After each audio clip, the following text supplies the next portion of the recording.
This is the most powerful weapons platform ever built. China has plans it thinks will eliminate it. For 2 decades, China invested billions in a single strategic goal: push American carriers out of the Western Pacific.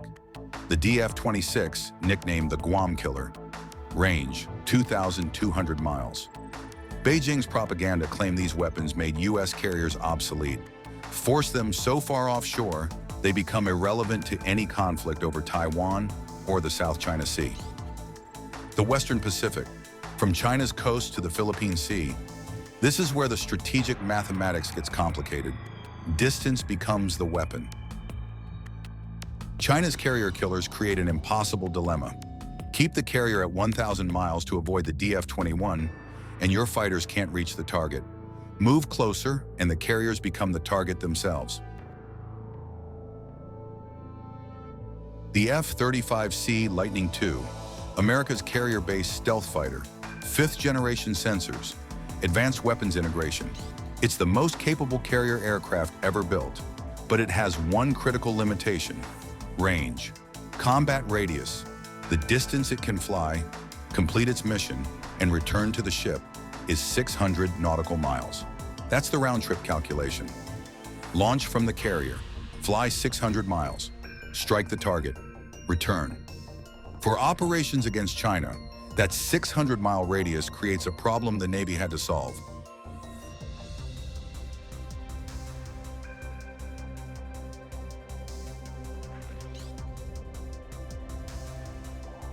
For decades, the Navy used a workaround called the buddy tanker system. Take an F-18 Super Hornet, a $70 million strike fighter designed to drop bombs on enemy targets. Remove its weapons, load it with external fuel tanks and a refueling pod. Send it up to transfer fuel to other aircraft instead of fighting. Each F-18 buddy tanker can carry about 20,000 pounds of fuel, but it needs most of that for its own flight. It can only transfer 3,000 to 5,000 pounds to another aircraft. That's barely enough to extend an F-35's range by 200 miles. If your carrier has 44 fighters and you dedicate 6 to refueling duty, you've just lost 14% of your strike capability. The buddy tanker system was never a solution. It was a band-aid covering a fundamental problem. The F-18 transfers 4,000 pounds of fuel.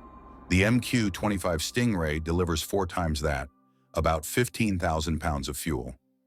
Probe and drogue refueling, the Navy's standard system. A basket trails behind the tanker aircraft. The receiver's probe extends from the fuselage. The pilot flies it into the drogue. It works. But with the F-18 buddy tanker, you're refueling fighters with other fighters. Limited fuel transfer, limited range extension, and you're putting pilots at risk in aircraft that should be attacking Chinese warships, not serving as gas stations. The carrier's strike capability gets cut to feed its own aircraft. The Boeing MQ-25 Stingray is the first purpose-built carrier-based tanker in 70 years, and the first carrier aircraft that's completely unmanned. It's not a converted fighter.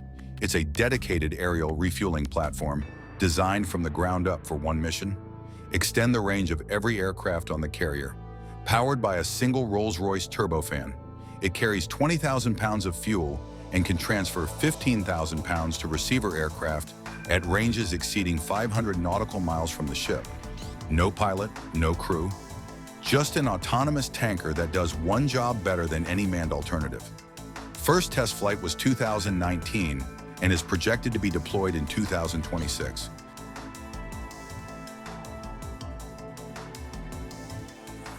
The Stingray flies 500 miles toward the threat, refuels the F-35 midair. The fighter continues another 600 miles. Total reach, 1,100 nautical miles. Because the Stingray is unmanned, losing one in combat is acceptable. A $150 million drone versus a $13 billion carrier and 5,000 crew. The choice is obvious. And because it's a dedicated tanker, every F-18 and every F-35 on the carrier is available for strike missions. No more wasting fighters on refueling duty. The Stingray handles the gas. The fighters handle the war. The Navy is buying 76 of them. Chinese military targets. the Jiangnan shipyard in Shanghai where they build aircraft carriers, Yulin Naval Base on Hainan Island, command centers in Beijing, every target within 100 miles of the coast.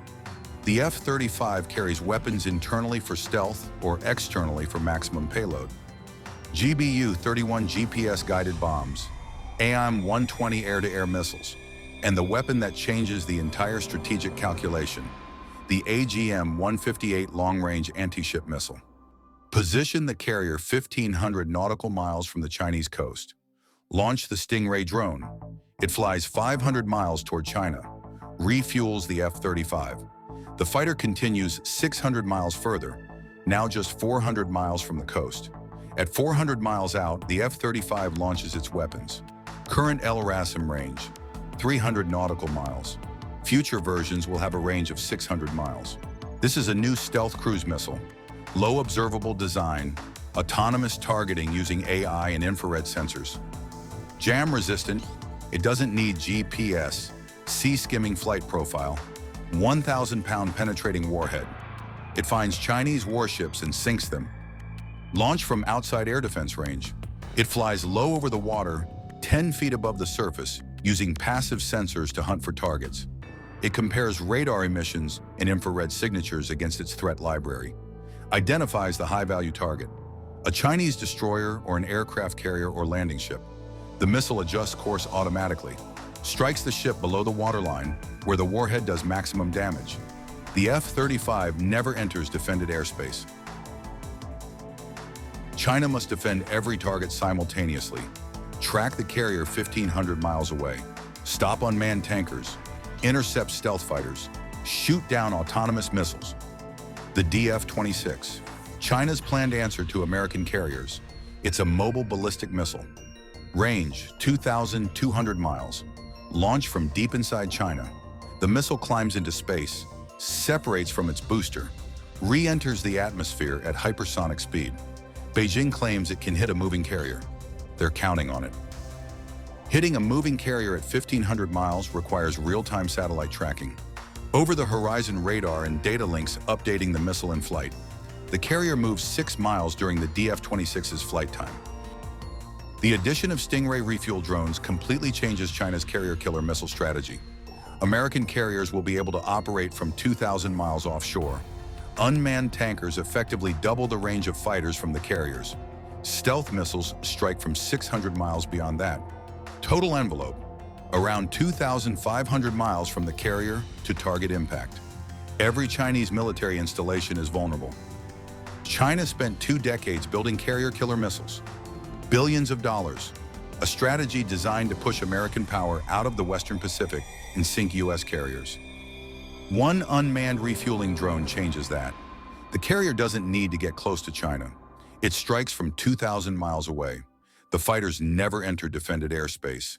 U.S. carriers are under threat, but will now be able to bring fighters to engage in ways China never planned for.